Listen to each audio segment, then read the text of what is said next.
Hi viewers, welcome to our channel. ప్రస్తుతం మనతో పాటు భరద్వాజ్ గారు సీనియర్ జర్నలిస్ట్ ఉన్నారు. వారితో ఒకసారి మాట్లాడదాం. సార్ నమస్కారం సార్. నమస్తే అండి. సార్, అసెంబ్లీ సమావేశాలు ఏపీలో ఈ 11వ తేదీన మొదలవబోతున్నాయి సార్. అయితే మరోసారి జగన్మోహన్ రెడ్డి గారు వస్తారా రారా అన్న చర్చ అయితే జరిగింది. అయితే ఇవాళ ఆయన సమాధానం చెప్పేశారు. అంటే అసెంబ్లీలో ప్రతిపక్షం మాదే, కాకపోతే దాన్ని గుర్తించే అవకాశం అయితే ఇప్పుడు లేదు. సో మైక్ ఎలాగో ఇవ్వరు, వచ్చి ఏం లాభం అక్కడ, అందుకే జనాల్లోనే ఉంటాను, అసెంబ్లీ సమావేశాలు ముగిసిపోగానే ప్రెస్ మీట్ పెట్టి దాని గురించి మాట్లాడతాను అని చెప్పేసి ఆయన అనౌన్స్ చేసేసారు. సో ఇప్పుడు దీన్ని అటు టీడీపీ వాళ్ళు జగన్మోహన్ రెడ్డి గారు భయపడి అసెంబ్లీకి రావట్లేదు అని చెప్పేసి వాళ్ళ మీడియాలో ప్రచారం చేసుకోవడం మనం చూస్తున్నాం. మరి జగన్మోహన్ రెడ్డి గారు తీసుకున్న ఈ నిర్ణయం సరైనదేనా అంటారా సార్? వ్యూహాత్మకంగా మీరేం చెప్తారు? అంటే అసెంబ్లీ వేదికగా తన అభిప్రాయం ఏదో పద్ధతిలో చెప్పడం అనేది ప్రజాస్వామ్యం పట్ల గౌరవం ప్రదర్శించడం అవుతుంది. అంటే ఎమ్మెల్యేగా ఆయన ఎన్నికయ్యాడు. ఆయన మాత్రమే కాదు, ఆ పార్టీకి 11 మంది ఎమ్మెల్యేలు ఉన్నారు. వాళ్ళందరూ కూడా వారి వారి నియోజకవర్గాలకి ప్రతినిధులు. అంటే ఆ నియోజకవర్గాల ప్రజల సమస్యలని వాళ్ళు అసెంబ్లీ వేదిక మీద ప్రభుత్వానికి తెలియజేయాల్సినటువంటి అవసరం ఉంది. ప్రభుత్వం పట్టించుకుంటుందా పట్టించుకోదా అనేది వేరే గొడవ. కానీ అసెంబ్లీ సమావేశాలు జరిగినప్పుడు ఆ నియోజకవర్గం తాలూకా రిప్రజెంటేటివ్ అక్కడ ఉండాలి కదా. ఆ సమావేశాల్లో పాల్గొని మీ తరఫున మాట్లాడతానని కదా మీరు ఓట్లు తీసుకుంది. సో మీకు ప్రధాన ప్రతిపక్ష హోదా దక్కలేదు అనో లేకపోతే మరొకటో సాకుతో ప్రజలకు సంబంధం లేదు. అందుకని అసెంబ్లీకి వెళ్ళి ఫైట్ చేయాలి. పొలిటికల్ యుద్ధం అసెంబ్లీ వేదికగా చెయ్యాలి. చేస్తూ సస్పెండ్ అవ్వండి, మార్షల్స్ వచ్చి బయటికి లాక్కెళ్లే పరిస్థితి తెచ్చుకోండి. లేదు, మీరు అడిగిన ప్రశ్నలకు సమాధానం చెప్పలేక అసహనానికి గురై వాళ్లే దాడి చేసి మిమ్మల్ని సస్పెండ్ చేస్తే సస్పెండ్ అవ్వండి. మార్షల్స్ని పెట్టి బయటకు ఈడిస్తే ఈడిపించుకోండి, యుద్ధం చేయండి. మీ యుద్ధ రంగం ప్రజాక్షేత్రము. దాంతోపాటు అంటే ఇప్పుడు ఆయన వ్యూహాత్మకంగా ఒక మాట చెప్పచ్చు, మా ఎమ్మెల్యేలు హాజరవుతారు, నేను కాను అని. ఆయన కూడా కావాలి, ఎందుకంటే ఆయన కూడా ఒక నియోజకవర్గానికి ప్రతినిధి కాబట్టి ఆయన ఖచ్చితంగా హాజరు కావాల్సి ఉంటుంది. హాజరవ్వాలి, అలాగే నడపాలి. ప్రతిపక్ష హోదా వచ్చిందా రాలేదా అనే దాన్ని పక్కన పెట్టి సభలో తను ఒక యాక్టివ్ మెంబర్గా ఉండి ప్రొడక్టివ్ అపోజిషన్గా ప్రజల దృష్టిలో తాను నిలబడి ప్రజల మనసులు గెలుచుకోవాల్సినటువంటి ఒక అవసరం ఉంది ఆయనకి. ఈ అసెంబ్లీ సమావేశాల తర్వాత మీరు జనంలో ఉండండి, రోజువారీ జనం సమస్యలు పట్టించుకోండి. ప్రజలు వారి వారి సమస్యల మీద స్వచ్ఛందంగా రోడ్డు మీదకి వస్తే వాళ్ళకి అండగా నిలబడండి. మీరు ఉద్యమాలు క్రియేట్ చేయొద్దు. ఉద్యమాల తయారీ కేంద్రాలు కాదు పార్టీలు, అది గుర్తుంచుకోవాలి జగన్మోహన్ రెడ్డి. ఉద్యమ తయారీ కేంద్రాలుగా పార్టీలు మారితే ప్రపంచం చాలా గందరగోళం అయిపోతుంది. ప్రజలు వాళ్ళ సమస్యల మీద వాళ్ళు రోడ్డు మీదకి వస్తే నువ్వు మద్దతుగా నిలబడు. లేకపోతే వాళ్ళ మీద ప్రభుత్వం వైపు నుంచి దాడి జరుగుతోందని నీకు అనిపిస్తే ఆ దాడి ఆపడానికి నువ్వేం చేయాలో అది డిజైన్ చేసుకో.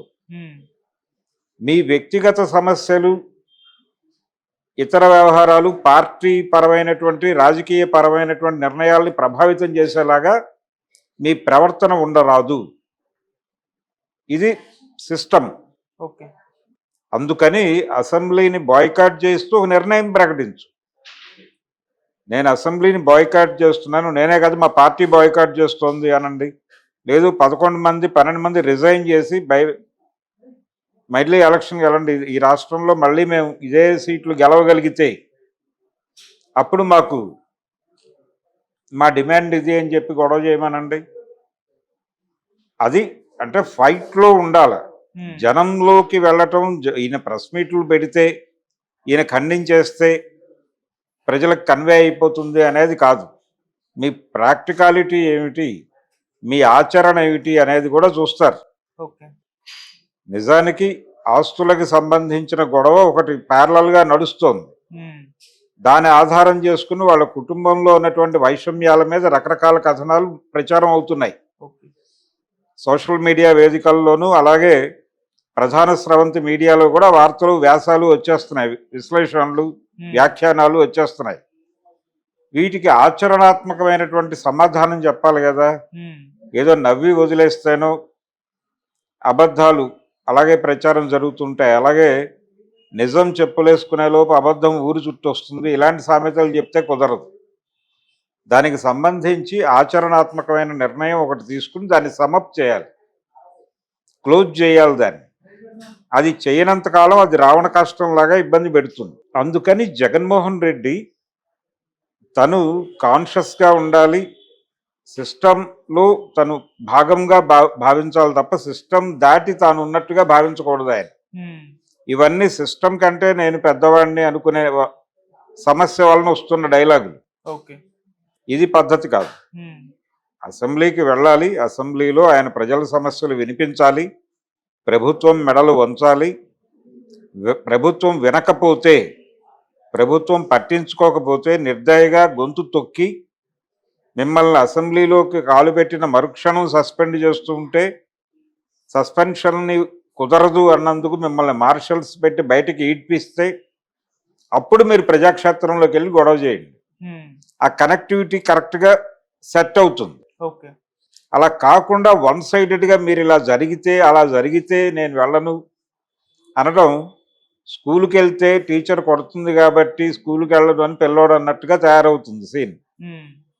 నిత్యం యుద్ధ రంగంలో ఉన్నవాడు ఎవరిని ఫేస్ చేయడానికన్నా సిద్ధపడి ఉండాలి, ఎటువంటి సర్కమ్స్టాన్సెస్నైనా ఫేస్ చేయగలిగి ఉండాలి. ఆ మానసిక స్థైర్యం ధైర్యం జగన్కు ఉన్నాయని జనం అనుకుంటున్నారు. ఇప్పుడు ఈయన ఎలాంటి నిర్ణయాలు ప్రకటిస్తే జనాలు ఇతన్ని డౌట్ చేసే ప్రమాదం ఉంది. అందుకని అసెంబ్లీ జరిగినంత కాలం అసెంబ్లీ వేదికగా యుద్ధం జరగాలి. ఆ తర్వాత ప్రజాక్షేత్రంలో ఉండండి, ప్రజలకు అండగా నిలబడండి, ప్రజల తరఫున నిలబడి ప్రభుత్వాన్ని నిలదీయండి. ఇది నిరంతర ప్రక్రియ.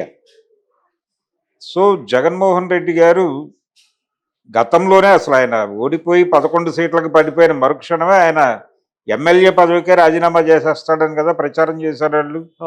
ఆ ప్రచారాన్ని పక్కకి నెట్టేసి ఆయన వచ్చాడు అసెంబ్లీకి. తర్వాత సెషన్స్లో కూడా పాల్గొన్నాడు ఆయన. ఆ సెషన్ల కంటే ముందు ఆయన రాడనే ప్రచారం విస్తృతంగా జరిగింది. ఆయన ఎమ్మెల్యే పదవికి రాజీనామా చేస్తున్నాడు, ఎంపీగా కంటెస్ట్ చేస్తున్నాడు కడప నుంచి అని ఒక స్పెక్యులేటివ్ స్టోరీ పుడితే, కడపలో కాంగ్రెస్ నుంచి షర్మిలను పోటీ చేయించి షర్మిలను గెలిపించి జగన్మోహన్ రెడ్డిని ఎంపీగా కూడా ఓడించేస్తారని తెలంగాణ ముఖ్యమంత్రి తొడగొట్టి ఇంత హడావిడి చేశారు కదా. కాబట్టి ఈ హడావిడి మధ్య ఆయన అసెంబ్లీకి వెళ్ళాడు, వాళ్ళ నోళ్లు కొంతమేరకు ముగించగలిగాడు. అది కరెక్ట్. అంతే తప్ప నేను సభకి వెళ్ళను అంటే కుదరదు. నువ్వు ఎమ్మెల్యేవి, నువ్వు ఖచ్చితంగా ఆ సభలో సభ్యుడివి, ఆ సభలో ఏం జరిగినా నీ నోటీసులో ఉండాలి. నిన్ను లోపల ఉంచారా బయటకు గెంటారా అనేది కూడా మీ ప్రోగ్రెస్ రిపోర్ట్లో రికార్డ్ అవుతుంది. అందుకని ఆ రికార్డు వదులుకోవటం కరెక్ట్ కాదు. అందుకని జగన్మోహన్ రెడ్డి అసెంబ్లీకి వెళ్ళటమే సబబు, వెళ్ళను అనటం కరెక్ట్ కాదు. అలాగే తాను అనుకున్నది ప్రభుత్వంతో ప్రొడక్టివ్ అపోజిషన్గా ఉండాలి ఆయన. అంతే తప్ప యాక్టివ్ అపోజిషన్ అనే పేరుతో ప్రభుత్వం ఏ నిర్ణయం తీసుకున్నా అది ప్రజలకు ఉపయోగపడుతుందా ఉపయోగపడదా అనే దాంతో సంబంధం లేకుండా ఏ నిర్ణయం తీసుకున్నా అడ్డుపడిపోతుంటే జనాల్లో ఒక బ్లాక్ మార్క్ పడుతుంది. జనాలకు ఉపయోగపడే నిర్ణయం ప్రభుత్వం తీసుకుంటుంది అనుకుందాం. ఇప్పుడు 5 నిర్ణయాలు ఒక కేబినెట్ సమావేశం తీసుకుంటే అందులో ఒక నిర్ణయం తప్ప మిగిలినవన్నీ ప్రజా వ్యతిరేకం అనుకోండి. దీన్ని వదిలిపెట్టి వాటి మీద గురించి మాత్రమే మాట్లాడు. ఇది అమలు కావడానికి ఏం చేయాలో నువ్వు కూడా సహకరిస్తానని చెప్పు. అది ప్రొడక్టివ్ అపోజిషన్ లక్షణం. అది వదిలిపెట్టేసి ప్రభుత్వం మంచి చేసినా చెడు చేసినా అడ్డం పడతానంటే అది యాక్టివ్ అపోజిషన్. అది దానివల్ల జీవితం నిలబడదు. ఇలా యాక్టివ్ అపోజిషన్ అనే నినాదం భుజానేసుకోవడం వల్లనే చంద్రబాబు నాయుడు 10 ఏళ్ళు ప్రతిపక్షంలో ఉన్నాడు, 2004 నుంచి 2014 వరకు. కాబట్టి ఎలా వ్యవహరించాలి అనేది ఇది ప్రజలకు సంబంధించిన వ్యవహారం, వీళ్ళ పార్టీకో ఆయన వ్యక్తిగతానికో సంబంధించిన వ్యవహారం కాదు. ఆయన కంటెస్ట్ చేసి గెలిచినటువంటి నియోజకవర్గపు ప్రజల తాలూకా నిర్ణయం మీద ఆధారపడి మీరు నిర్ణయం ఉండాలి. మీరు నిర్ణయం తీసుకుని వాళ్ళ మీద ఇంపోజ్ చేయటం కాదు. ఓకే. వెళ్ళి మీ నియోజకవర్గ ప్రజలకు చెప్పండి ముందు, నేను ఈ అసెంబ్లీని బాయ్కాట్ చేస్తున్నాను అని చెప్పి వాళ్ళ అనుమతితో చెయ్యి. ఓకే. నువ్వు నిర్ణయం తీసుకోవడానికి వాళ్ళ ఓట్లతో కదా నువ్వు ఎమ్మెల్యే అయింది. మరి వాళ్ళకి కదా నువ్వు జవాబుదారీగా ఉండాలి. వాళ్ళని వదిలేసి నువ్వు డ్రామాలు వేస్తే ఎలాగా? అందుకని జగన్మోహన్ రెడ్డి గారు ఇలాంటి నిర్ణయాలు తీసుకునేటప్పుడు కాస్త ముందు వెనక చూసుకుని మాట్లాడితే ఓ పద్ధతిగా ఉంటుంది. Okay sir. Thank you so much sir.